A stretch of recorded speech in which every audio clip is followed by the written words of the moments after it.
स्वागत है आपका अपने YouTube channel UP exam concept में।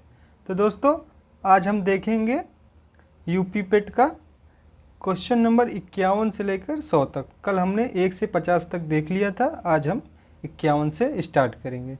चलिए शुरू करते हैं। आज का पहला प्रश्न, प्रश्न नंबर 51, भुगतान संतुलन में सन्निहित होता है। ऑप्शन ए दृश्य व्यापार, बी है अदृश्य व्यापार, सी है ऋण, डी है ये सभी। तो हमारा सही उत्तर होगा ऑप्शन डी, ये सभी। यानी कि दृश्य व्यापार, अदृश्य व्यापार और ऋण ये तीनों ही सन्निहित होते हैं भुगतान संतुलन में। हमारा अगला प्रश्न है प्रश्न नंबर 52, अंग्रेजों को सुनहरा फरमान किसके द्वारा दिया गया था। ऑप्शन ए मुगल सम्राट फर्रुखसियर, बी है शेरशाह, सी है महारानी विक्टोरिया और डी है एलिजाबेथ। तो हमारा सही उत्तर कौन सा है?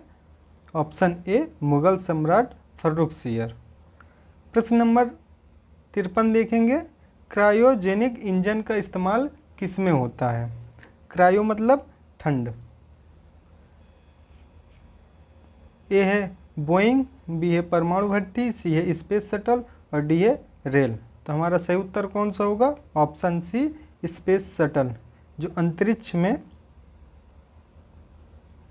यान भेजते हैं वही स्पेस शटल, इसी में क्रायोजेनिक इंजन का इस्तेमाल होता है जो हमने रूस से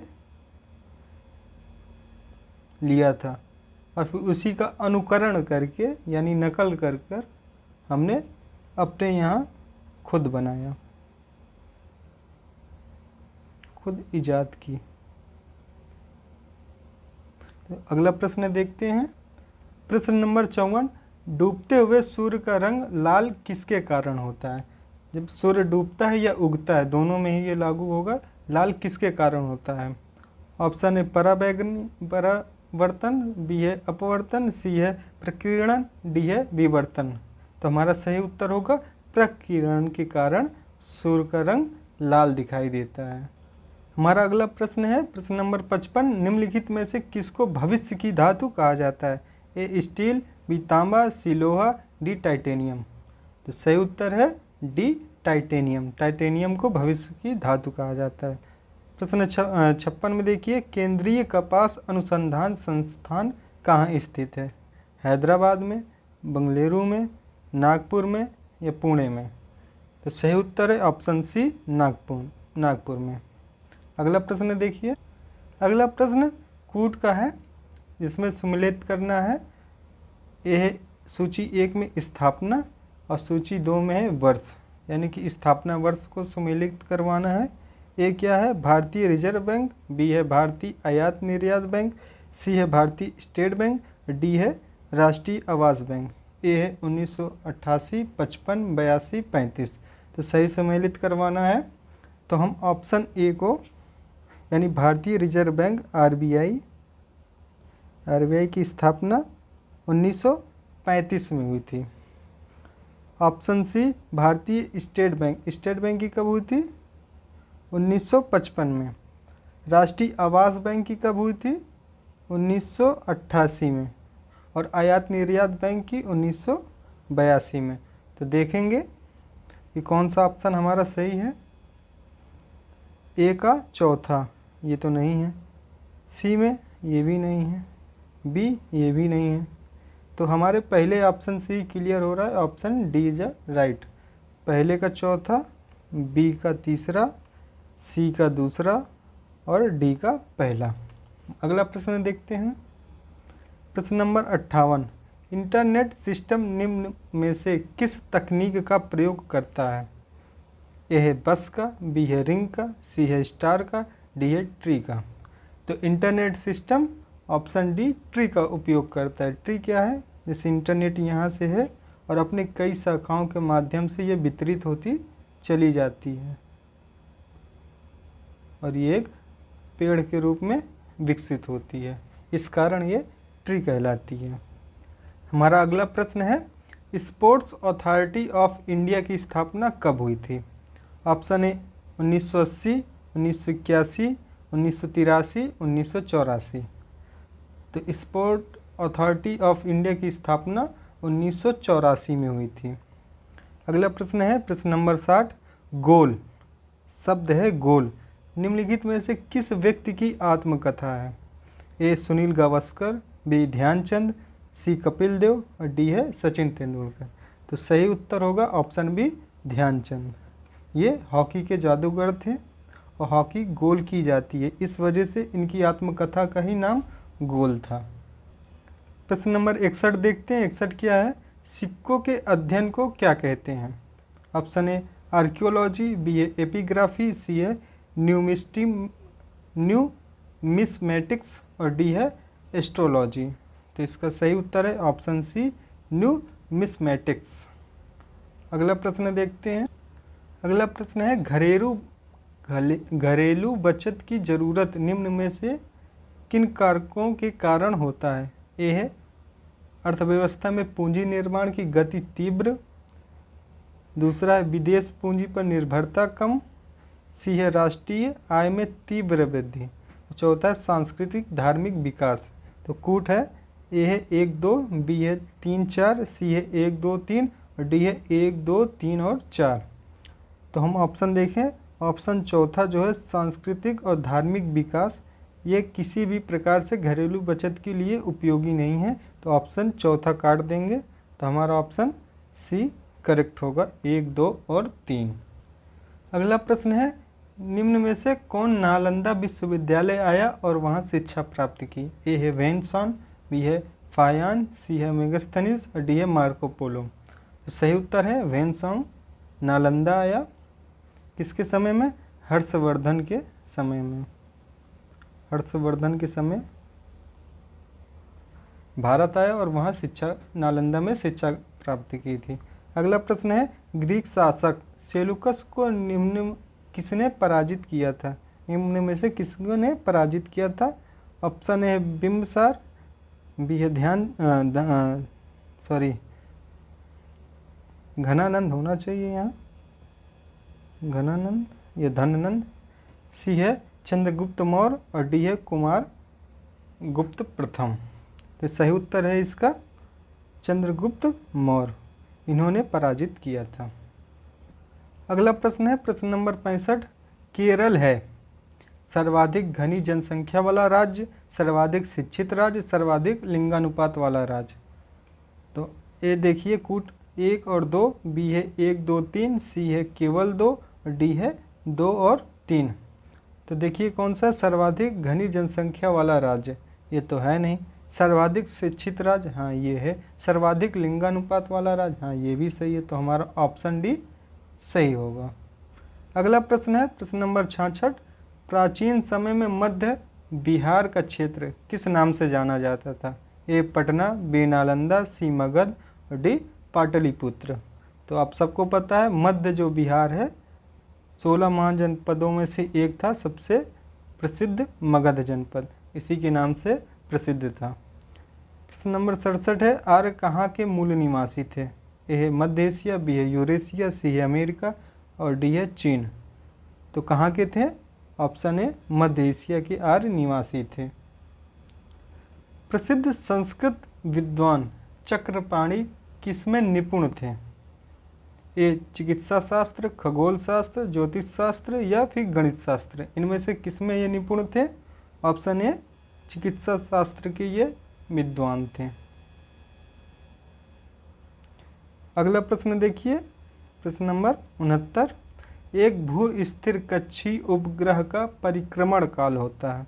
भू यानी कि पृथ्वी के स्थित उपग्रहों का परिक्रमण काल कितना होगा? ए है 6 घंटा, बी 12, सी 18, डी 24। तो option D is a correct answer, 24 घंटे। पृथ्वी का परिक्रमण काल भी 24 घंटे है, इसी वजह से इसके जितने भी उपग्रह होंगे वो भी 24 घंटे में परिक्रमण करेंगे। अगला प्रश्न है प्रश्न नंबर 70। जिंक तथा तनु सल्फ्यूरिक अम्ल की अभिक्रिया से प्राप्त होती है। Hydrogen sulphur dioxide, sulphur trioxide, hydrogen sulphide. तो सही उत्तर है हाइड्रोजन।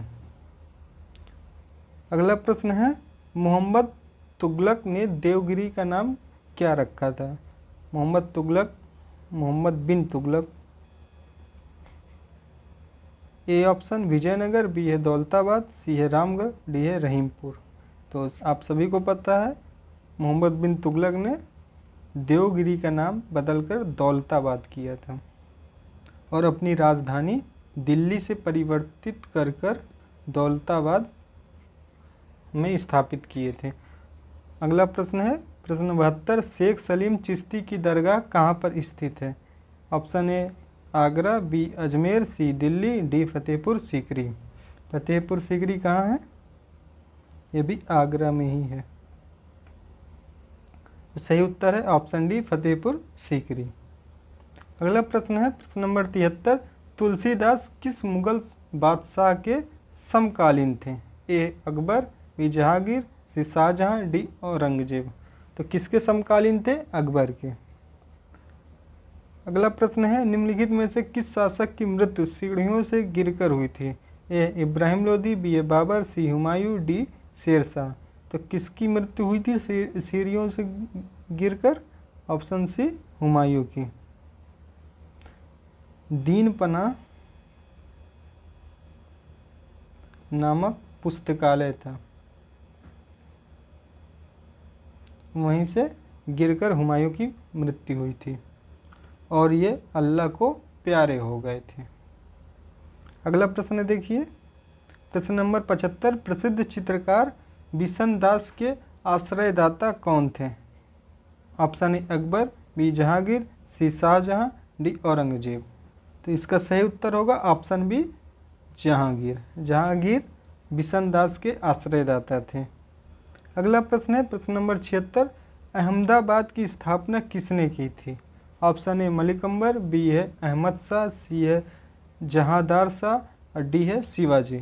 तो जैसे कि नाम से आपको पता चला अहमद, तो अहमद शाह ने इसकी स्थापना की थी। अगला प्रश्न देखिए प्रश्न नंबर 77, सरल यंत्र यानी सिंपल मशीन किसी व्यक्ति की सहायता करता है, किस उद्देश्य से सहायता करता है? ऑप्शन ए कम काम करने पर, कम बल का प्रयोग करके भी उतनी ही मात्रा में काम करने पर, सी है उतनी ही मात्रा में काम धीरे धीरे करने पर, और डी है उतनी ही मात्रा में काम अधिक तेज़ी से करने में। तो इसका सही उत्तर होगा ऑप्शन बी, कम बल का प्रयोग करके भी उतनी ही मात्रा में काम करने में। अगला प्रश्न है प्रश्न नंबर 78, संत तुकाराम कहाँ के रहने वाले थे?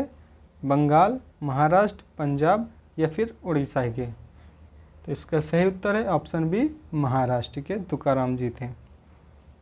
79 देखिए, तैमूर लंग ने भारत पर आक्रमण कब किया था? 1192, 1206, 1398 या डी 1450 ईस्वी में? तो इसका सही उत्तर है ऑप्शन सी 1398 में।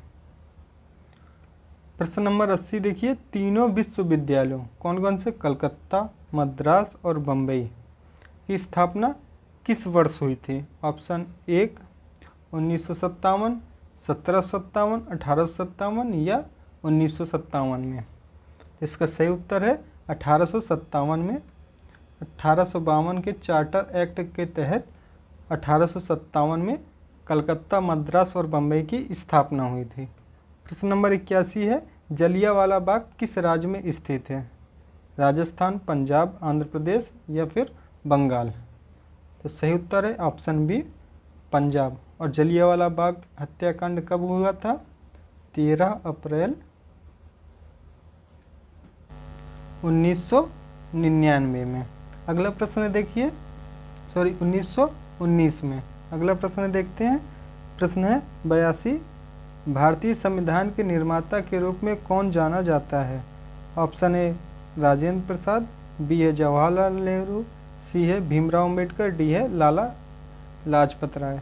तो कौन है भारतीय संविधान के निर्माता? Option C doctor Bhimrao Ambedkar ji. अगला प्रश्न है प्रश्न नंबर 83, खुदाई खिदमतगार नामक संस्था के संस्थापक कौन थे? Option A Abdul Kalam Azad, B ए चंद्रशेखर आज़ाद, सी ए खान अब्दुल गफ्फार खान, ए डी है मौलाना हसरत मोहानी।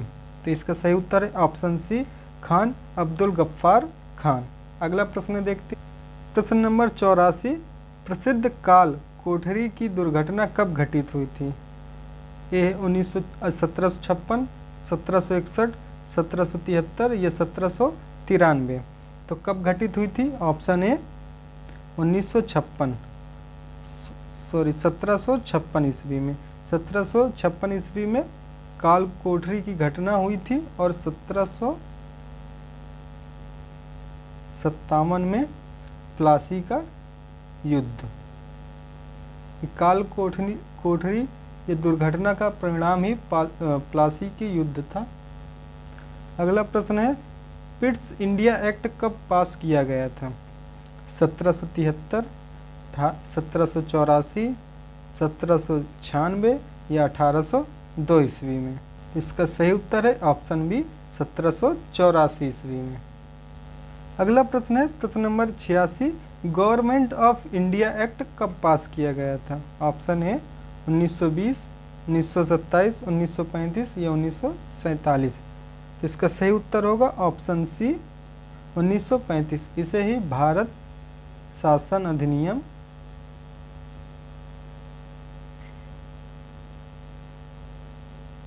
1935 के नाम से जाना जाता है।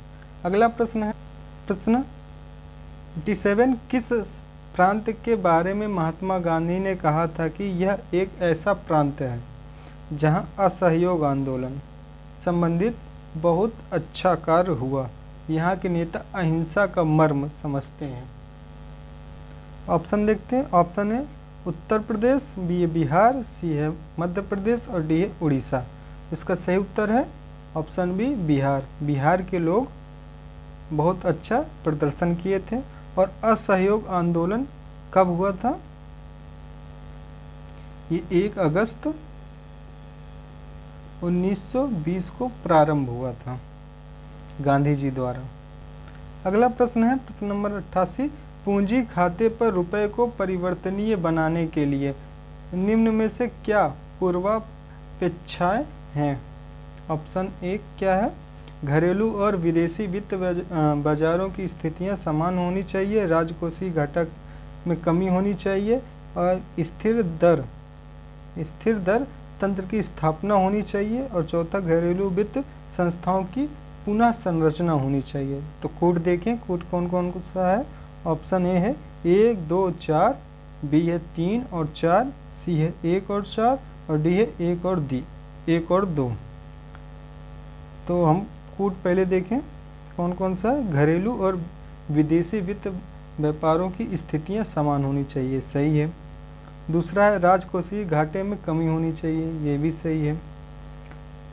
स्थिर दर तंत्र की स्थापना होनी चाहिए, ये सही नहीं लग रहा। चौथा घरेलू वित्त संस्थाओं की पुनः संरचना होनी चाहिए, ये भी सही है। तो 1, 2 और 4 यानी कूट 1 हमारा सही है। अगला प्रश्न देखते हैं। प्रश्न नंबर 89, रानी दुर्गावती को किसने पराजित किया था? बाबर, अकबर, शाहजहां या औरंगजेब ने? तो सही उत्तर है अकबर ने रानी दुर्गावती को पराजित किया था। और दुर्गावती कहाँ की थी? ये मध्य प्रदेश की थी, सागर के क्षेत्र से ये बिलोंग करती थी। अगला प्रश्न है प्रश्न नंबर 90, सिनकोना के पौधे से क्या प्राप्त होता है? कुनैन, कैफीन, थियोफिन या कैथसिन? तो सही उत्तर है कुनैन। और कुनैन किस लिए होता है? मलेरिया के उपचार के लिए कुनैन फायदेमंद होता है। अगला प्रश्न है प्रश्न 91, भारत के संविधान के निम्नलिखित कौन से अनुच्छेद में उपबंध है कि 14 वर्ष से कम किसी बच्चों को किसी कारखाने या खान में काम करने के लिए नियोजित नहीं किया जाएगा या किसी अन्य परिसंकटमय नियोजन में नहीं लगाया जाएगा? तो किसमें? 14 वर्ष से कम बच्चों के लिए। ऑप्शन है अनुच्छेद 24, अनुच्छेद 45, अनुच्छेद 330, अनुच्छेद 368। इसका सही उत्तर है अनुच्छेद 24। अनुच्छेद 24 किसके अधीन है? मौलिक अधिकार। और मौलिक अधिकार का कौन सा भाग है? शोषण के विरुद्ध अधिकार, विरुद्ध अधिकार। जिसमें आर्टिकल 23 मानव दुर्व्यवहार,